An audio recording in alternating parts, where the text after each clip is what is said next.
The rain battered the windows of our small craftsman house in Portland, Oregon, as if the sky itself was furious. Inside, my mother's voice cut sharper than the storm, her words slicing through the air like a blade. "That woman next door is trouble, Lila. Stay away from her." But I couldn't. Sophie Carter had moved into the yellow house next door 3 months ago, and from the moment I saw her tousled black hair, green eyes that seemed to hold 1,000 secrets, and a leather jacket that screamed defiance, me world tilted. I was 28, an art teacher with a quiet life, but Sophie, 32, was a wildfire. She was a photographer, always chasing light, always chasing something. And somehow I'd become part of her frame. It started innocently enough. A nod across the fence. A shared laugh over her dog Max stealing my gardening gloves. But then came the late-night talks on her porch, the way her voice softened when she spoke about her travels, her dreams, her scars. I'd never felt so seen, so alive. Yet every moment with her was shadowed by my mother's disapproval, a weight that grew heavier with each passing day. Mom had always been strict, her values rooted in a world that didn't bend. She'd raised me alone after Dad left, and her love was fierce but rigid. Sophie, with her unapologetic freedom, was everything Mom feared, everything I was drawn to. "She's reckless," Mom would say, her eyes narrowing as she watched Sophie's motorcycle roar down the street. "She'll ruin you." But ruin felt a lot like salvation when Sophie's hand brushed mine. That autumn evening, as the rain slowed to a drizzle, I stood at my bedroom window, watching Sophie's silhouette in her kitchen. She was cooking, her movements fluid, almost hypnotic.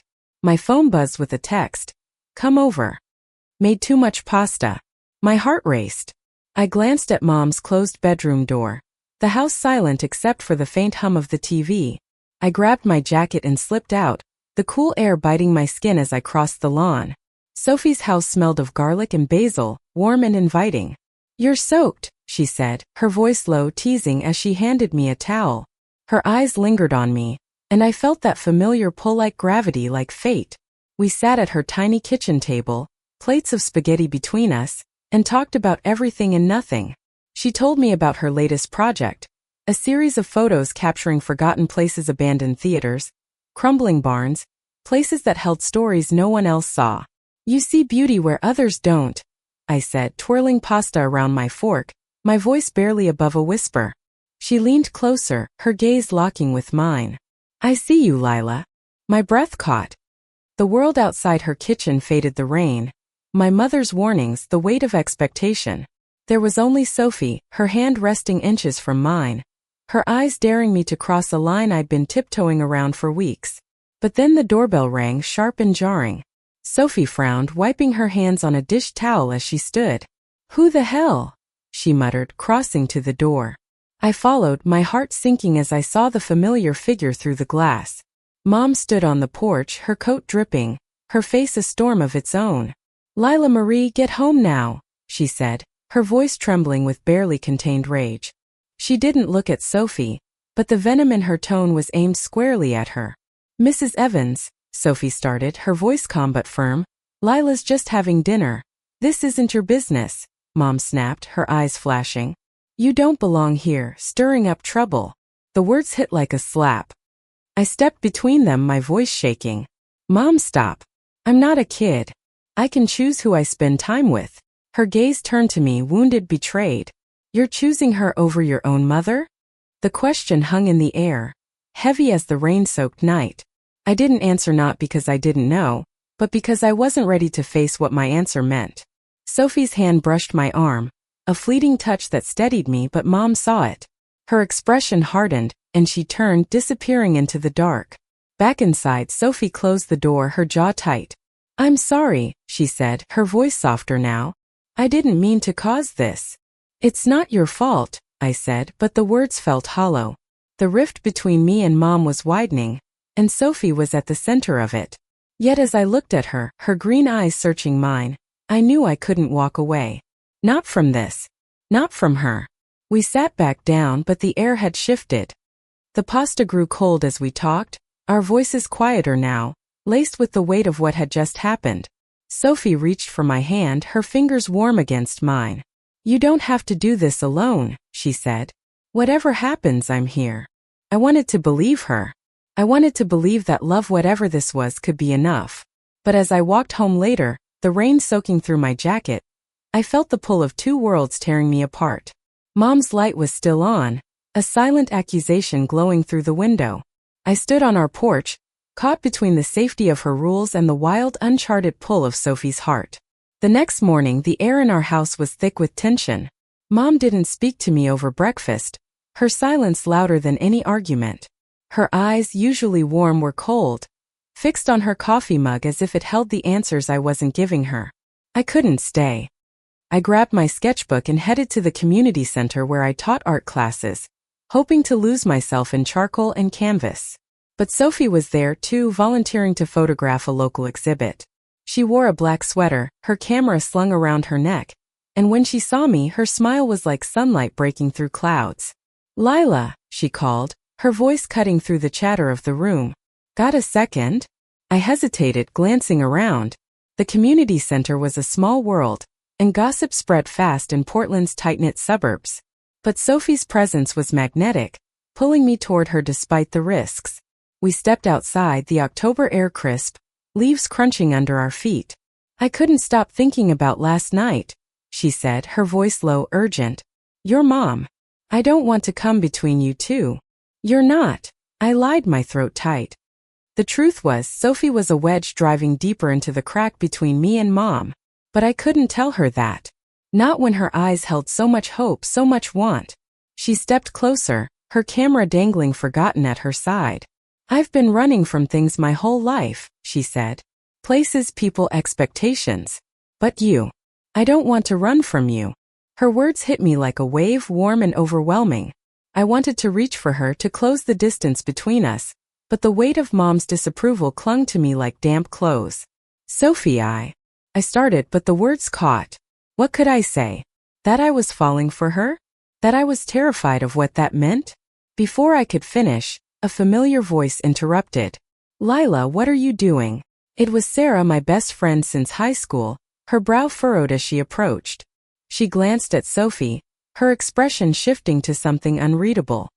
Sarah was loyal, fiercely so, but she'd always been close to Mom too. "Just talking," I said, my voice too defensive. Sophie's jaw tightened, but she didn't back down. "Hi, I'm Sophie," she said, extending a hand. Sarah shook it, but her smile was thin. "I've heard about you," Sarah said, her tone clipped. "The new neighbor." The air grew heavy, charged with unspoken judgment. Sophie didn't flinch, but I saw the flicker of hurt in her eyes. "I should get back to the exhibit," she said, squeezing my arm briefly before walking away. Sarah turned to me, her voice low. "Lila, your mom's worried. She thinks Sophie's influencing you." "Influencing me?" I snapped, anger flaring. "I'm not a kid, Sarah. I can make my own choices." "But are you?" she pressed. "You've been different since she moved in.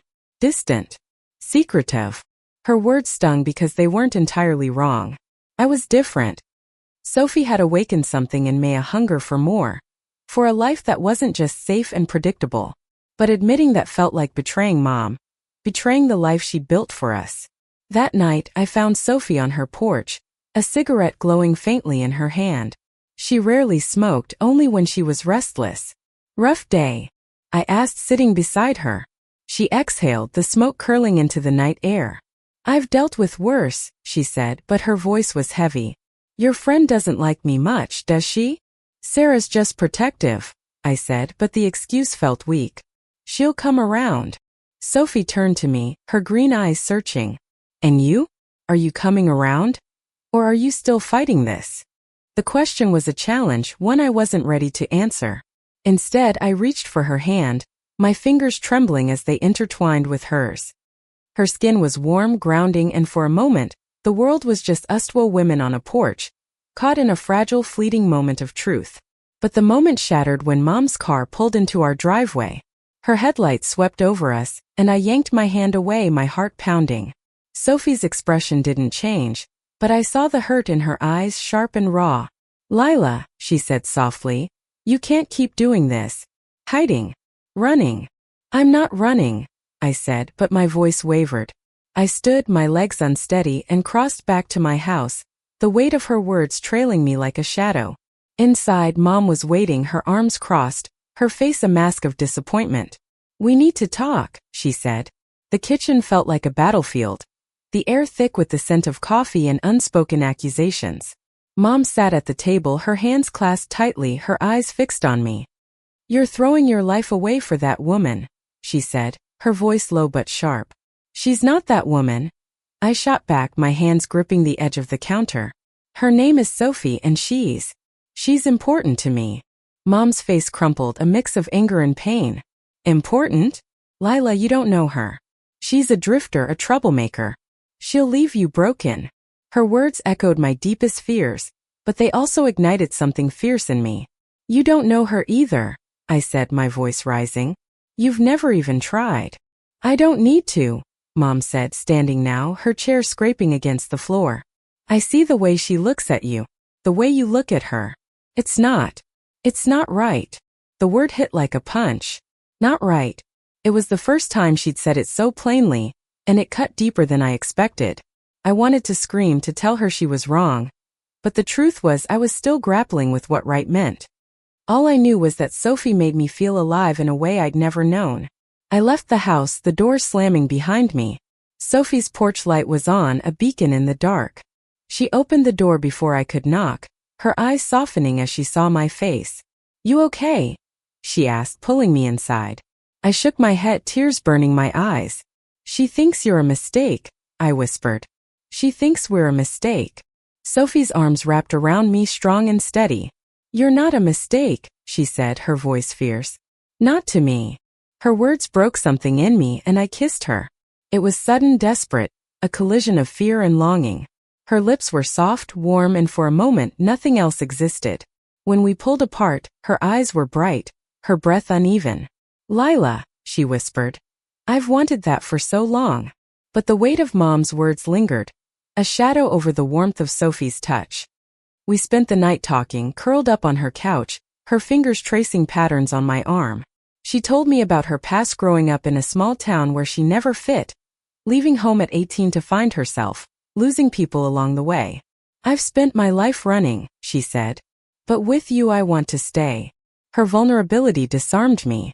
I told her about Mom, about the years of her sacrifice, her love, her expectations.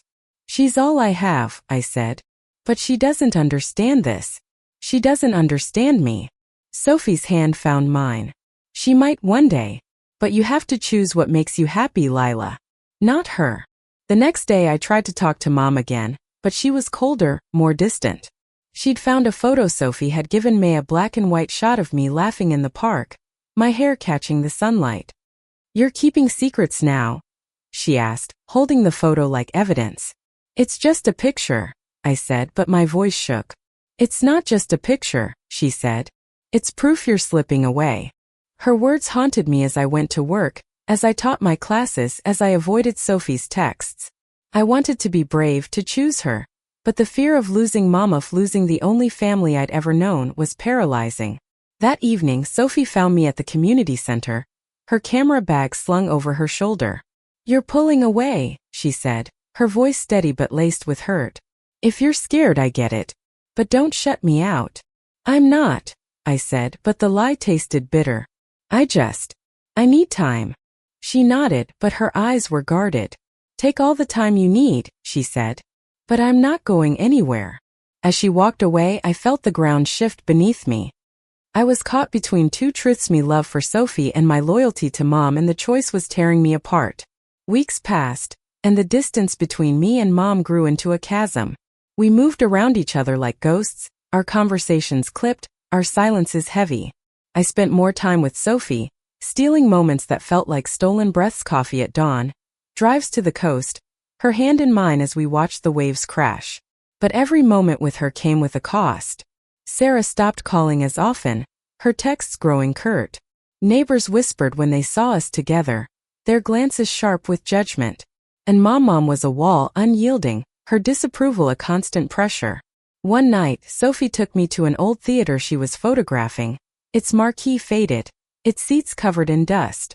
We wandered the aisles, her camera clicking as she captured the decay. "This place used to be alive," she said, her voice echoing in the empty space. "People laughed here, cried here. It's still beautiful, even broken. I watched her, the way she moved with purpose, the way she saw the world. You make everything beautiful, I said, the words slipping out before I could stop them. She turned, her eyes softening. You're the most beautiful thing I've ever seen, Lila. We kissed again, slower this time, the world fading until it was just us, tangled in the dark. But when I got home, Mom was waiting, her face pale. You were with her, she said, not a question. Yes, I said, my voice steady for the first time. I love her, Mom. The words hung between us, raw and irreversible. Mom's eyes filled with tears, but her voice was cold. You're choosing a stranger over your family. She's not a stranger, I said, my chest aching. She's the person who sees me. Really sees me. Mom turned away, her silence louder than any words. I went to my room, my heart pounding, and cried until I couldn't anymore. The next day I found a note on the kitchen table. I need time. I'm staying with Aunt Claire for a while. The house felt empty without her, but the space gave me room to breathe, to think. I spent every moment I could with Sophie, letting myself fall deeper into her world. We cooked together, laughed together, made love in the quiet of her bedroom, the world outside forgotten. But the guilt lingered, a shadow I couldn't shake. One evening, Sophie showed me her latest project, a series of photos of me, each one capturing a moment I hadn't realized she'd seen. Me sketching in the park. Me laughing at her dog. Me looking at her, my eyes full of something I hadn't named until now. You're my muse, she said, her voice soft. I've never felt this way about anyone. Her words were a gift, but they also terrified me. What if Mom was right? What if this was too much, too fast? What if I lost everything for her? The doubt crept in and I pulled back, my texts slower, my visits shorter. Sophie noticed, her eyes searching mine for answers I didn't have. What's wrong? She asked one night, her voice gentle but firm. I'm scared, I admitted, my voice breaking. I'm scared of losing her. Of losing you. Of losing myself. She took my hands, her touch steadying me. You're not losing yourself, Lila. You're finding yourself. And I'll be here, no matter what. But as I walked home that night, the weight of my choices pressed down on me. Mom was gone, Sarah was distant, and the town felt like a cage. I loved Sophie, but love wasn't enough to silence the fear. The call came on a rainy Tuesday, the kind of day that felt heavy before it even began. Aunt Claire's voice was strained, urgent. Lila, it's your mom. She's in the hospital. She collapsed this morning. My world stopped. I drove to the hospital, my hands shaking on the wheel. Sophie's texts unanswered on my phone. Mom had a heart condition, one she'd kept hidden, and the stress of our fight had pushed her to the edge. In the hospital room she looked small, fragile, her face pale against the white sheets. Lila, she whispered, her voice weak. I'm sorry. The words broke me. I sat beside her, holding her hand, tears streaming down my face. I'm sorry too, I said. I didn't want this. We talked for hours, raw and honest. I told her about Sophie, about the way she made me feel alive, about the fear of losing her, losing us. Mom listened, her eyes softening. I just want you to be safe, she said. I thought I was protecting you. I know, I said. But I need to live, Mom. I need to love. She didn't answer, but her hand tightened around mine. It wasn't acceptance, not yet, but it was a start. When I left the hospital, Sophie was waiting in the parking lot, her leather jacket damp from the rain. I heard, she said, her voice thick with worry. Is she okay? She will be, I said, my voice steady now. And so will we. Sophie's eyes searched mine, hopeful but cautious. We. I took her hand, my heart full. I love you, I said, the words no longer a confession but a promise. I'm done hiding. The months that followed weren't easy. Mom came home and we rebuilt our relationship slowly, carefully. She met Sophie not as a neighbor or a threat, but as the woman I loved. It wasn't perfect, there were awkward silences, tense moments, but it was progress. Sarah came around too, her loyalty to me stronger than her doubts. Sophie and I grew stronger, our love a quiet rebellion against the world's judgment. We moved in together, her yellow house becoming our home, filled with her photos and my sketches, Max sleeping at our feet. One evening, under the same golden sunset where it all began, Sophie took my hand. You changed my life, she said, her voice soft but sure. You made me want to stay. And you made me want to be brave, I said, kissing her, the world fading until it was just us. We weren't perfect. The world wasn't perfect. But in that moment we were enough. Thank you for listening. Like and subscribe to get notifications about next videos.